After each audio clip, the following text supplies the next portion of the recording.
people said to me, do they dance in the north? Where the heck did Northern Soul start?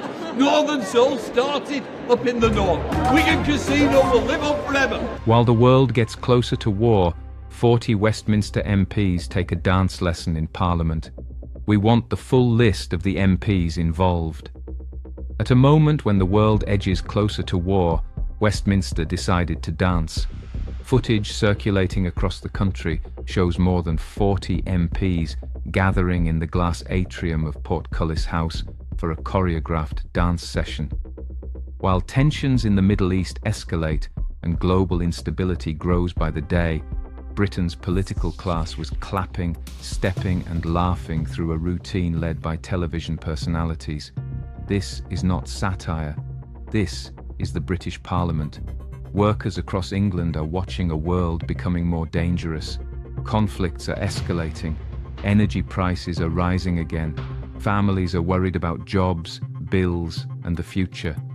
The decisions made in Westminster today could shape whether England is dragged into the next global crisis tomorrow. Yet, in the heart of Parliament, the atmosphere resembled a daytime television set, dancing, smiling, laughing, and performing. It is difficult to imagine a clearer symbol of how detached Westminster has become from the people it is supposed to serve. Working people fund Parliament. They expect their representatives to be focused on serious matters such as security, stability, the economy, and protecting the country in dangerous times. Instead, what they saw was a political class apparently entertaining itself while the world burns. The problem is not dancing itself. The problem is the mindset behind it. Westminster increasingly behaves like a sealed bubble, a self-contained political world where publicity events and staged moments replace seriousness and responsibility. And when that bubble collides with reality, the result is public anger. Because the public did not elect MPs to turn Parliament into a ballroom, they elected them to govern. History has a long memory when it comes to ruling classes that lose touch with the people beneath them. From Versailles to the final years of collapsing regimes across Europe, elites often continue their rituals long after the public mood has turned against them. Westminster should take note. Because when the public sees MPs dancing while the world moves closer to conflict, the reaction is not amusement, it is fury. The Workers of England Union wants to name those MPs. More than 40 MPs were reported to have taken part in the Portcullis House dance session. Yet the public still has not been given a full list of those involved. We want that list that in itself tells you everything about how Westminster operates. When ordinary workers make mistakes, their names are recorded, their actions scrutinized, and their responsibilities made clear. When politicians embarrass themselves, the details quietly disappear into the Westminster fog. That should not be acceptable.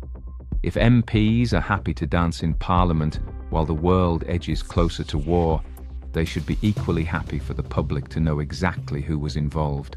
Transparency is supposed to be the cornerstone of democracy. So far, names linked to the event include Lindsay Hoyle, Speaker of the House of Commons, Kim Leadbeater, Labour MP Hannah Spencer, Green Party MP Nigel Huddleston, Conservative MP Caroline Noakes, Conservative MP. These are the names currently associated with the footage and reports of the event. But around 40 MPs took part. That leaves dozens still unnamed. The public and the workers who fund Parliament deserve to know exactly who thought it appropriate to turn Westminster into a dance floor while global tensions rise and Britain faces serious challenges.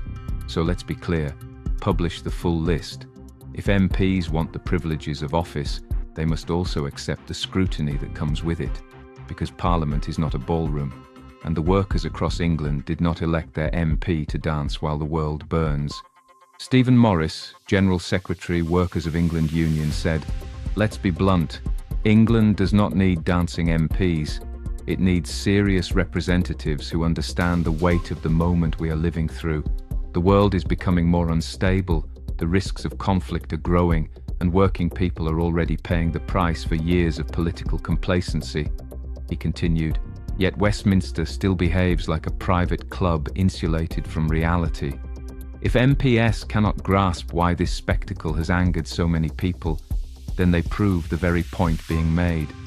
They have become hopelessly out of touch with the country they claim to serve. Parliament should be a place of responsibility, judgment, and leadership. Instead, this week, it looked like a stage. And when politicians treat power like a performance while the world edges closer to war, the public is right to ask whether those in charge have forgotten their duty altogether.